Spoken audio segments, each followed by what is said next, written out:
Hi everyone, this is a short video on the notion of criminality in the book Holes by Louis Sachar.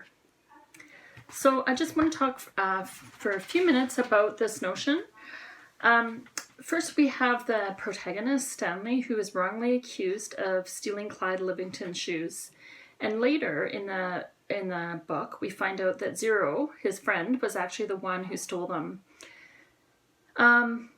But by the time we get the story about the fact that Zero was the one that stole them, it's quite interesting because we get in there that Zero and Stanley are connected, almost as if by fate. And by that point as well, we have a lot of sympathy for Zero because we understand why his circumstances would have led to the stealing of the shoes. And he also has a sense of innocence about him because he didn't know they were Clyde Livingston's shoes. So we very much have sympathy for the so-called criminals in this text, and I think that's very different from a book like Freak the Mighty, where we don't have sympathy for the protagonist's father who is a criminal. And I think in that book, in Freak the Mighty, it's important that we don't, because the author, I don't think, wanted to give this false notion that actually the father is the hero after all, after he's not what we thought, and put that kind of padded niceness on it. So I think in Freak the Mighty, it's kind of important that he isn't, the criminal remains a criminal in that sense. But this book's very different in the way it deals with the notion of criminality. And I think in this book we do have a sense of sympathy for the so-called criminals and those who were falsely accused, like the protagonist, Stanley himself. I also think it's interesting if you looked at the interview with the author Louis Sachar, that he says that he went to law school and became a lawyer, because this book for sure has a lot in it to do with justice, criminal justice, and so on. Okay, so we have sympathy for Zero, who took the shoes. We have sympathy for Stanley, who was wrongly accused of taking the shoes. And interestingly, the entire book takes place at this kind of prison of sorts for juveniles, for young people who have committed crimes, and yet the whole all of the people running it are in fact the criminals themselves. So that kind of unravels at the end, that twist of the irony of the fact that it's a place that is for boys who have committed criminal acts, and yet the entire place is a criminal type place. It's run by criminals. So there's that sort of irony as well.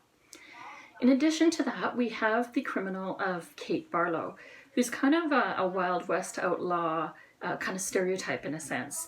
And the legend is that she was feared because she would murder her men and then leave a kiss on them. And so when we have Stanley finding the tube of lipstick in the hole, realizing with the KB on it, and realizing that was the famous outlaw Kate Barlow, and we get a lot about her story, of course, and its connection to Stanley's great-grandfather. So in that story, like I said, we have this kind of legend of the criminal. And yet, at the same time, when we understand her full story, we have sympathy for her. So just as we have sympathy for Zero and Stanley, we also have sympathy for Miss Catherine, or Kate Barlow, because she was a criminal, but her criminal actions were simply trying to seek justice for the wrongs that were done to her under the patriarchal and racist society she inhabits. And I talk a little bit about that in the notes that I provided for you as well.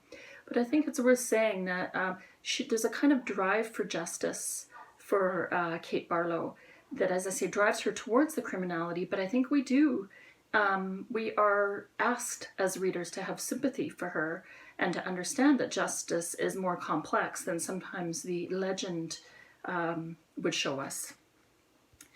Okay, so at the end of the book, of course, the wrongs are righted and everything is well. So two things here. First, wrong that is righted is that Stanley breaks the curse of his great-great-grandfather by carrying Zero, who's a kind of a replacement for his relative, I think it's his great-grandmother, Madame Zeroni, up the mountain. So although Stanley's great-great-grandfather never did carry Madame Zeroni up the mountain and therefore was cursed, now we have Stanley breaking that curse by actually doing what his great-great-grandfather was to do. And yet he's doing it with the great-grandson of Madame Zeroni. So that's the first kind of right that's wronged. And after that, of course, they have luck. They go back and get the treasure, and the lizards protect them, and so on. So that's the first wrong that's righted. The second one is Kate Barlow's treasures return to Stanley. It is, as it turns out, when they find it in the hole, the very treasure that Kate actually stole from Stanley's great-grandfather.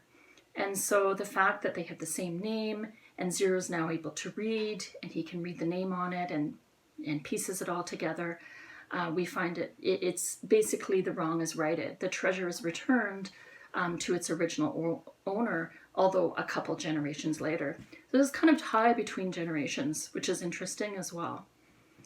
And so we have a sense at the end that the initial action, that thing that started the entire book, which was the fact that Stanley had the pair of shoes thrusted at him, kind of fell on him like an act of God from above.